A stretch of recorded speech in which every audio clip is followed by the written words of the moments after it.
Indonesia merupakan negara yang kaya akan keberagaman, apalagi warisan budaya. Setiap daerah di Indonesia pasti memiliki warisan budaya yang berbeda-beda.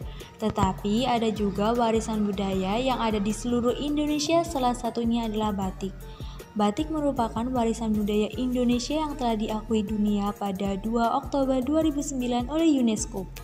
Batik berasal dari kata amba yang berarti menulis dan titik yang berarti titik. Batik adalah kain bercorak beragam yang indah dan bermakna karena setiap corak punya filosofi. Ada berbagai macam jenis batik yang tersebar di seluruh Indonesia. Ada beberapa cara membuat batik, yaitu batik sablon, batik tulis, dan batik cap. Di Kabupaten Purworejo terdapat tempat pengrajin batik yang terletak di Kecamatan Loano. Ini merupakan Batik Dewa, salah satu tempat pengrajin batik di Loano. Batik Dewa memproduksi batik cap, tulis, dan sablon. Selain itu, Batik Dewa juga memproduksi ekoprint, yaitu pewarnaan dan pemotifan kain menggunakan bahan alami. Dia merupakan pemilik Batik Dewa ini. Assalamualaikum warahmatullahi wabarakatuh. Selamat pagi, salam sejahtera bagi kita semua. Sebelum kita ngobrol banyak tentang usaha yang saya jalani sekarang ini, ada baiknya saya memperkenalkan diri. Nama saya Diah Wahyu Ristiani. Saya berprofesi sebagai seorang pendidik di salah satu SMP, yaitu SMP Negeri 9 Purworejo, sebagai pengajar bahasa Inggris.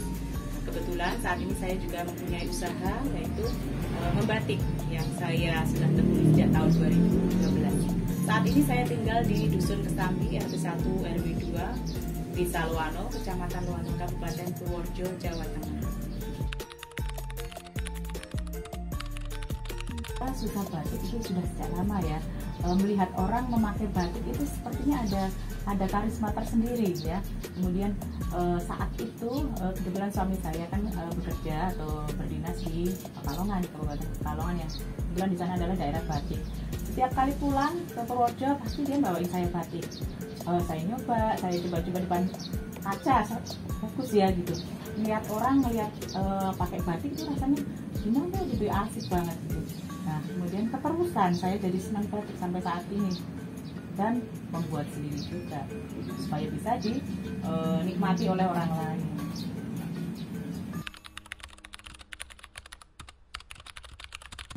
Batik dalam hal ini batik tradisional ya, yang pengerjaannya menggunakan malam, itu ada keunikan tersendiri. Berbeda sekali dengan batik-batik yang diproduksi dengan menggunakan mesin-mesin. Seakan-akan kita mengeluarkan isi hati, jadi rasa-rasa keindahan itu muncul ketika kita menorehkan canting, kita membuat motif-motif batik, sehingga ada keasikan tersendiri untuk memproduksi batik, kemudian melihat hasil jadinya begitu indah dan sebagainya, seperti itu.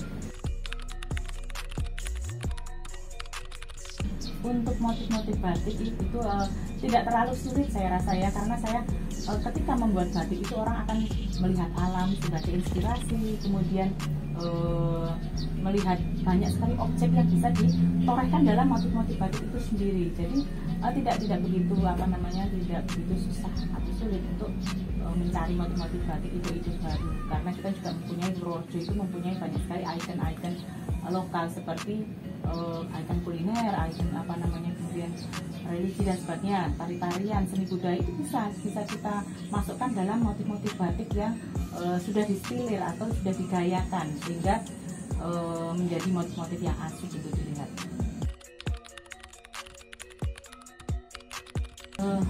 Kenapa saya mengambil bisnis batik itu, kemudian dulunya itu saya teride seperti ini. Tahun 2012 itu saya teride adanya batik Kulon Progo ya. Di sana ada batik Black Lantern.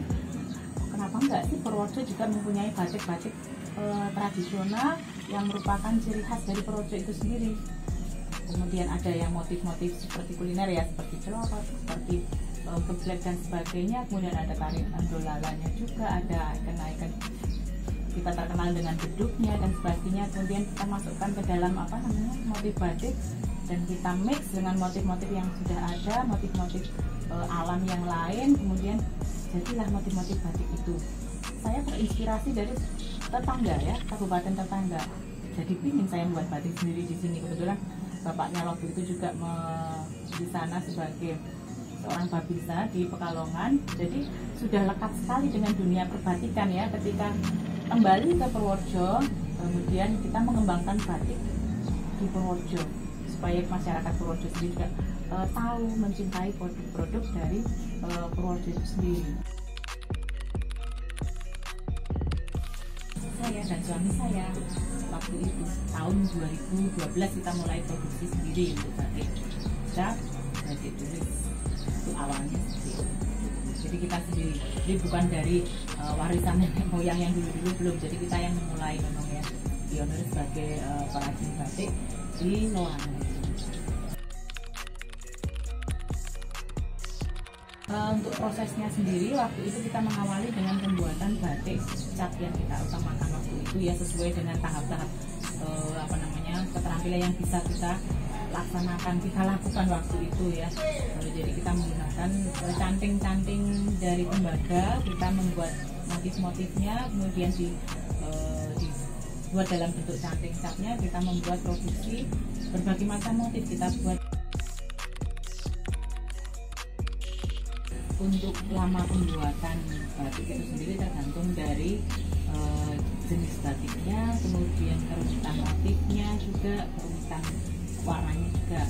Salah satu contoh untuk misalnya batik cap itu bisa dikerjakan dari motif yang tersimpel ya, itu satu hari kita kemarin waktu itu bisa membuat 20 potong satu hari, tapi dengan catatan itu satu warna untuk batik cap. Kemudian batik cap yang dengan proses colet, kemudian coletannya banyak, motifnya juga lumayan banyak, itu bisa memakan waktu untuk satu kali pemesanan ya, misalnya 10 potong atau 20 potong itu bisa 1 minggu untuk batik capnya sendiri. Kemudian untuk batik tulis itu dengan pewarnaan yang sederhana, motif sederhana, bisa dikerjakan dalam waktu sekitar 3-4 hari. Kecuali kalau misalnya memang ada coletannya, motifnya tapi itu bisa sampai dengan 2 minggu, 3 minggu, bahkan itu 1 bulan ya untuk batik cap itu. Kenapa? Makanya untuk batik cap itu sendiri harganya lebih mahal daripada batik cap. Nah, untuk yang sablon itu bukan batik ya, sablon bermotif batik. Jadi perlu diketahui bahwa untuk standar yang namanya batik tradisional itu hanya ada batik cap dan batik tulis ataupun kombinasi dari keduanya yang menggunakan perintang malam. Kalau sablon itu menggunakan minyak, jadi kita nggak menyebutnya sebagai batik tradisional, tapi sablon bermotif batik, menyesuaikan dengan permintaan konsumen kalau itu ya. Kalau batik itu sendiri ya tadi batik cap, batik tulis maupun kombinasi. Untuk misalnya seperti sablon yang kita buat, bisa satu hari bisa membuat 100 potong, 50 potong, bahkan bisa ya, karena kita sudah menggunakan alat semacam kayak sablon itu tadi panjang ya, namanya pelangkan. Itu kalau sudah ada motifnya, kita sudah bisa membuat dalam satu hari bisa 50 sampai 100 potong. Kalau ekoprint itu sendiri kan bermacam teknik ya, ada yang namanya pounding dengan dipukul-pukul daunnya itu. Ekoprint itu kan seni tekstil ya, dengan menempelkan daun. Nah, tekniknya ada yang namanya pounding itu tadi, dengan memukul-mukul daun yang kemudian baru kita dihilangkan itu, meninggalkan jejak dari daun itu sendiri. Kemudian yang saat ini sedang diminati yang teknik dengan menggunakan teknik stem atau push ya, bermacam-macam warna bisa kita eksplor dari teknik ini. Kita menggunakan pewarnaan alam, kalau itu ya, semuanya alam, semuanya menggunakan alam. Kemudian menggunakan berbagai macam daun-daunan yang ada di sekitar kita, bunga-bungaan juga seperti itu. Ya, untuk batik itu untuk motifnya kita mengambil dari motif-motif alam juga, motif-motif flora, fauna, kemudian motif-motif ikon Purworejo seperti ikon kuliner, geblek, kemudian celorot, ada gula Jawa dan sebagainya. Kemudian ada yang motif-motif yang hubungannya dengan budaya religi seperti bentuknya juga, ada yang seni budaya, ada tari dolaranya dan sebagainya. Kemudian distilir atau digayakan ya, supaya istilahnya tidak melok-melok, istilahnya tidak seperti aslinya. Jadi untuk batik itu memang wajibnya untuk distilir. Tapi ada juga permintaan konsumen yang minta motifnya ada durennya, ada mangisnya, tapi kelihatan banget itu juga. Jadi kita menyesuaikan permintaan konsumen ya, atau customer seperti itu. Untuk batik cat ya, bisa kita lihat dari berulangnya motif, itu akan berulang secara rapi ya. Kemudian ada beberapa titik juga. Jadi kalau alat kanting cat itu kan bentuknya segi empat ya, ada segi empat, ada bulatan, mungkin bentuk-bentuk simetris ya. Jadi akan terlihat di situ setiap berulangnya itu ada titik-titik tertentu dan rapi. Ada sedikit garis imajiner yang akan terlihat gitu ya, bahwa itu merupakan tanda berulangnya dari kanting cat itu sendiri, itu kelihatan. Kalau untuk pewarnaannya biasanya untuk yang memang pemanasan dari malamnya itu bagus, akan tampak dari tertorehnya malam itu dari bagian depan maupun bagian yang sampingnya itu tembus gitu ya, tembus. Jadi bagus, pewarnaannya juga nanti bagus. Dan tidak akan bisa membedakan mana yang bagian luar, mana yang bagian dalam, seperti itu. Nah, untuk batik tulis pun hampir mirip ya, untuk jenis pewarnaannya bisa terlihat bagus dari segi luar maupun segi dalamnya. Tapi akan tampak bahwa di situ tidak ada motif yang berulang. Jadi misalnya membuat titik di sebuah bunga, antara bunga yang satu dengan yang lain titiknya akan berbeda, torehannya akan sedikit berbeda, seperti itu ya. Walaupun memang rapi sekali, tergantung dari pembuatnya juga ya. Apakah memang sudah ahli dalam batik tulis atau masih belajaran, itu juga akan tampak dari batik tulis, batik cat. Kalau batik cat nanti kan berulang dituliskan ya, motifnya berulang. Kalau batik tulis bisa lebih tidak berulang, tidak berulang, bisa kita lebih bisa berkreasi dalam batik tulis ya, untuk pembuatan motifnya. Tapi dari luar maupun dari dalam warnanya biasanya tembus, malamnya juga tembus, seperti itu. Nah, untuk batik untuk yang jenis sablon atau print manual, kalau tempat kita ya, bukan print mesin, itu akan tampak bahwa motif itu rapi sekali, tidak ada warna yang istilahnya bleber atau melebihi dari batas goresan goresan putihnya itu ya. Nah, tapi di bagian dalam itu biasanya akan sedikit berbeda, yaitu akan tampak sedikit goresan putih-putih seperti warna yang tidak tembus. Tapi di bagian luarnya memang bagus sekali, rapi, tidak ada noda-noda warna seperti ketika kita membuat cat atau batik cat ataupun batik tulis. Itu kadang-kadang ada warna yang melebihi dari batas canting kalau memang tidak hati-hati. Jadi semacam batik tulis itu sebenarnya harga itu terpengaruh oleh cara pembuatannya ya.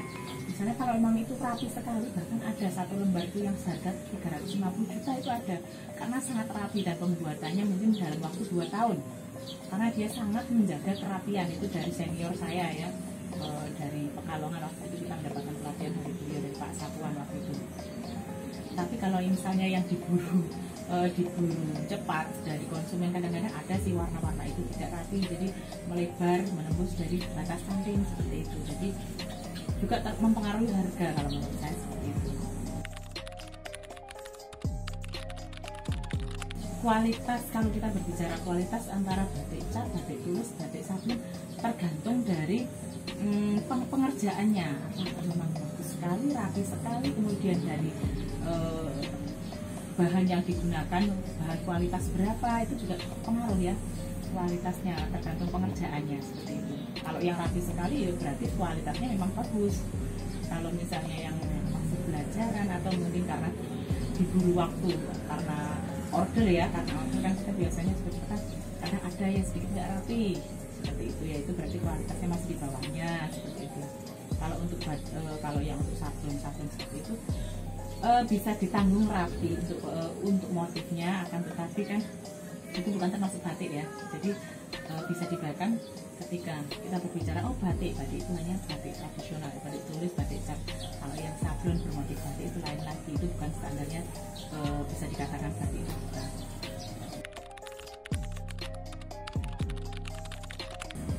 Konsumen itu dari berbagai segmen ya. Kalau konsumen yang masyarakat umum, masyarakat luas itu biasanya senangnya batiknya bagus, harganya murah, ya kan? Itu pasti nanti akan memilih yang sablon karena motifnya rapi, dari segi pengerjaannya cepat. Kan tapi memang harus menggunakan pengerjaan dalam satu kali produksi itu bisa memang banyak ya, cuman harus ada minimal order, jadi harus berapa puluh lembar atau ratus lembar gitu, ada berapa ratus lembar. Tapi kalau cat itu juga ada segmennya sendiri. Nah kebetulan tempat kita di Batik Dewa Luwano itu kebetulan banyak yang berminat dengan batik catnya karena pengerjaannya lumayan cepat dan bisa dibuat, misalnya pun kalau ada repeat order itu tidak terbatas minimal order ya, jadi nggak harus pemesanan berikutnya harus 10 lembar, harus 50 lembar, nyusul aja misalnya hanya 5 lembar aja tempat kita bisa, karena memang tidak menggunakan warna besar, kita cuma menggunakan cangking-cangking cat tembaga tadi. Kemudian untuk batik tulis itu juga segmennya sendiri. Pecinta-pecinta batik yang sudah memang mendarah daging itu pasti akan memilih yang lebih cenderung untuk memilih yang batik tulis ya, karena memang ada seninya tersendiri. Kalau pecinta batik pasti akan ke situ. Apalagi yang senang dengan pewarna alam, kita membuat banyak sekali pewarna alam ya. Selain juga kita menggunakan pewarna sintetis, kita menggunakan pewarna alam. Kalau yang suka batik itu pasti akan memilih warna alam nih, karena ada keunikan tersendiri, ada nilai-nilai yang bisa kita ambil di situ, ada ramah lingkungan dan ada keunikan tersendiri ketika kita munculkan warna ini berasal dari daun apa, dari kayu apa, itu ada keunikan tersendiri. Jadi segmennya itu berbeda-beda. Jadi kita mencoba untuk membuat bermacam-macam untuk bisa masuk di semua segmen. Untuk motif-motif ciri khas, kita membuat motif dua macam ya. Yang pertama yaitu motif-motif ikon dari Purworejo itu sendiri, atau motif-motif Adipurwo yang berisi kekayaan alam, kekayaan budaya, kekayaan kuliner, wisata dan sebagainya, kita masukkan dalam motif-motif batik tersebut. Kemudian tadi kita juga membuat motif-motif Nusantara yang sesuai dengan kesukaan atau permintaan dari masyarakat luas. Untuk pemasarannya sampai saat ini kita lebih banyaknya ke instansi ya, ke instansi memang diperkenalkan untuk menggunakan atau melarisi produk-produk lokal, terutama juga batik tersendiri. Nah karena kita itu bukan basic dari dunia, itu bukan basic batik, tapi saat ini kita sudah banyak yang membuat batik, kita mencoba memenuhi permintaan dari lokal itu sendiri dulu. Nah walaupun seperti itu, tapi kita juga mencoba menembus pasar-pasar di kabupaten sekitar kita, seperti Kebumen bisa masuk ke sana juga. Kemudian ke Jakarta banyak teman juga yang mengambil produk dari kita, dari Batik Dewa. Kemudian di beberapa pulau yang lain di mana di situ ada saudara kita mempunyai banyak channel ya. Dalam pemasaran memang kita harus mempunyai banyak channel, teman, saudara dan sebagainya. Itu di mana ada saudara saya pasti di situ mereka membawa produk kita. Kemudian kalau untuk di instansi sendiri saya lebih terbantu oleh teman-teman yang berada di instansi tersebut. Biasanya akan membawa sampel dari produk kita, kemudian mengenalkannya pada instansi tersebut. Nah untuk yang terakhir kemarin saya mempunyai teman juga di Australia, nah memesan batik yang lebih familiar di sana, yaitu bentuk-bentuk shawl, dan mereka meminta pewarna alam karena untuk orang luar negeri itu sudah sangat tingkat kesadaran untuk menggunakan suatu produk yang ramah lingkungan itu sudah tinggi sekali. Jadi memesan batik di tempat kita bentuk shawl tapi dengan pewarnaan alam. Ini kita sedang on proses untuk bisa memenuhi permintaan di sana, walaupun belum begitu banyak. Ini perkenalan ya, awal yang bagus, insya Allah seperti itu. Untuk saat ini saya lebih ke instansi dan beberapa perkumpulan di luar instansi, memang seperti itu. Untuk sementara ini kita ke pegawai berarti seusia pegawai, kemudian kita sedang merintis juga ke yang anak-anak mudanya juga, dan produk-produk turunannya yang bisa dinikmati oleh anak-anak kecil seperti ada bando, ada masker, ada sandal-sandal batik gitu ya. Kita juga ini on proses juga, sebentar lagi akan berada di pasaran.